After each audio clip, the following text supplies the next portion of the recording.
Baik, bismillahirrahmanirrahim. Assalamualaikum warahmatullahi wabarakatuh. Pada presentasi kali ini, saya ingin menjelaskan tentang fisika inti. Oh iya, sebelumnya, nama saya Adni. Saya merupakan mahasiswa jurusan Fisika Universitas Nasional, dan saya melaksanakan ini dengan tujuan untuk memenuhi tugas mata kuliah fisika inti yang diampu oleh Ibu Desti.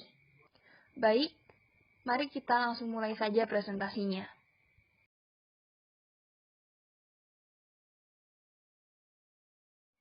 Nah, sebelum kita masuk ke dalam fisika inti, kita harus mengetahui atom itu apa sih? Nah, jadi menurut teori Dalton, atom itu adalah bagian terkecil dari suatu partikel yang tidak dapat dibagi lagi menjadi bagian yang lebih kecil. Nah, di dalam atom ini ada apa aja sih? Di dalam atom itu ada dua bagian. Yang pertama, ada inti atom, dan yang kedua ada elektron yang mengelilingi si inti atom. Oke, atom itu memiliki jumlah proton atau muatan positif dan elektron dengan jumlah yang sama.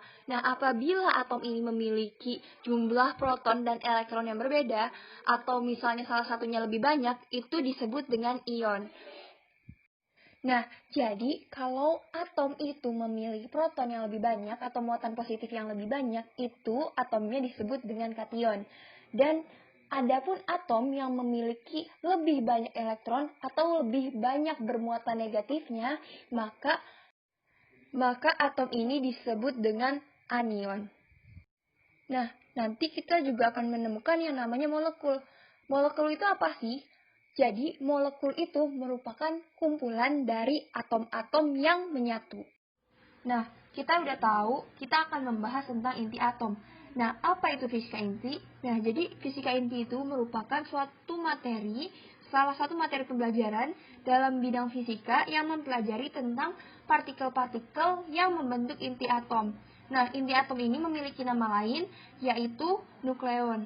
Nah, seperti yang kita lihat di gambar sebelumnya, apa aja sih yang menyusun inti atom?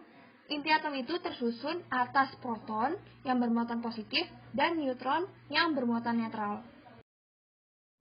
Nah, atom ini biasanya dilambangkan seperti ini ya. Jadi X, ada A-nya, ada Z-nya. X ini nama atomnya. Jadi biasanya hidrogen ataupun misalnya nitrogen dan yang lain-lain sebagainya. Nah, A ini merupakan nomor massa, yang Z ini merupakan nomor atom. Nomor atom ini juga melambangkan jumlah proton dan jumlah elektron. Jadi, seperti yang telah saya jelaskan tadi, atom itu memiliki proton dan elektron yang sama. Kalau misalnya mereka berbeda, itu namanya ion. Nah, kemudian ada N juga. N di bawah ini adalah pengurangan dari A dikurangi Z. Ini terbalik ya, mohon maaf. Jadi A dikurangi Z. Jadi nomor massa dikurangi oleh nomor atom. Itulah jumlah neutron yang terdapat pada atom tersebut. Oke, selanjutnya ada isotop, isoton, dan isobar. Nah, isotop ini adalah unsur yang memiliki jumlah neutron yang berbeda atau nomor massa yang berbeda.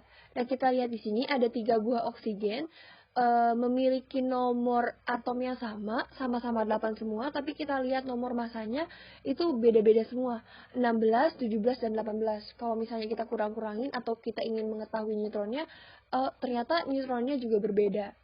Nah, selanjutnya ada isoton. Isoton ini merupakan unsur-unsur yang memiliki jumlah neutron yang sama. Nah, kita lihat ada C dan ada N. Kalau misalnya kita hitung selisihnya antara nomor massa dengan nomor atom, kita akan menemukan persamaan. Kayak 13 dikurangi 6 itu sama dengan 7, dan 14 dikurangi 7 itu sama dengan 7 juga. Oke, dan yang terakhir ada isobar. Isobar itu unsurnya beda-beda, nomor atomnya juga beda, tapi nomor massanya sama. Nah, kita lihat di sini unsurnya beda, ini natrium, ini magnesium. Ininya nomor atomnya itu 11 dan 12, tapi nomor massanya itu sama-sama 24. Nah, biar hal ini gampang dihafalkan, kita lihat aja ujung-ujungnya. Kan ini isotop, ada isoton, ada isobar. Isotop itu, jadi iso itu sama, top, kita lihat di ujungnya itu ada P. P itu kan proton gitu. Jadi yang sama itu protonnya. Nah, ini yang isoton, isoton N kan ujungnya. N itu yang sama neutronnya. Dan isobar itu yang sama adalah nomor masanya. Nah, sekarang masuk pada bagian muatan dan massa. Kita tahu bahwa di dalam sebuah atom itu ada yang namanya proton dan elektron. Nah, muatan mereka itu berapa? Kita lihat di sini. Jadi, elektron itu per satu buahnya itu memiliki muatan sebesar minus E, atau sama dengan negatif 1,602 kali 10 pangkat negatif 19 kolom. Nah, untuk protonnya, setiap satu buah proton itu memiliki muatan sebesar E atau sama dengan 1,602 kali 10 pangkat min 19 kolom. Nah, kalau misalnya kita lihat di sini, antara proton dengan elektron itu memiliki besar yang sama, tapi jenis muatannya berbeda. Yang satunya positif dan yang satunya negatif. Nah, untuk neutron ini, dia itu tidak bermuatan. Nah, untuk mengetahui muatan dari inti atom itu, karena kita tahu ya, di dalam inti atom itu ada neutron dan proton. Nah, yang bermuatan itu hanya proton aja kan. Nah, kalau misalnya kita ingin mengetahui muatan di dalam inti tersebut, maka kita harus mengalihkan si satuan proton ini, yaitu 1,602 dikali dengan nomor atomnya, atau jumlah proton yang ada di dalam inti tersebut. Nah, untuk masanya sendiri itu gimana sih? Jadi, untuk atom sendiri itu memiliki massa yang beda gitu, nggak sama. Jadi nggak bisa kita bayangin. Jadi satuannya itu adalah U. Jadi setiap satu U itu sama dengan 1,66 kali 10 pangkat minus 27 kg. Jadi itu sangat ringan, sangat kecil. Nah, jadi ternyata karbon 12 itu memiliki tepat 12 U.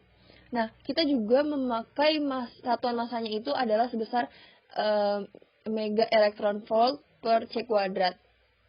Nah, kita bisa dapat ini satuan itu berdasarkan kita tahu ada yang namanya rumus E sama dengan mc kuadrat. Nah, kalau misalnya kita otak-atik, kita tahu bahwa satuan dari energi itu mega elektron volt, kemudian C kuadratnya nanti kita jadikan pembagi, maka masanya kita dapat itu sebesar mega elektron volt per C kuadrat.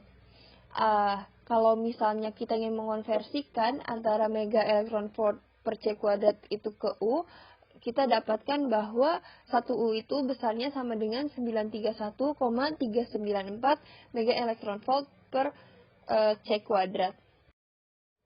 Oke, selanjutnya kita akan membahas tentang defek massa. Defek massa ini merupakan selisih dari massa partikel pembentuk inti dengan massa inti itu sendiri. Nah, jadi ternyata kalau misalnya kita menghitung proton-protonnya, jadi kita total ini proton-proton dengan neutron-neutron yang ada pada inti atom.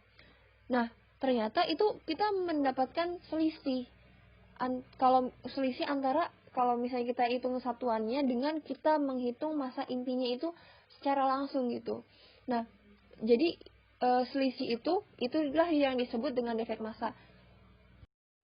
Nah, besarnya defek massa ini dirumuskan dengan defek massa itu sama dengan nomor atom dikali dengan massa proton.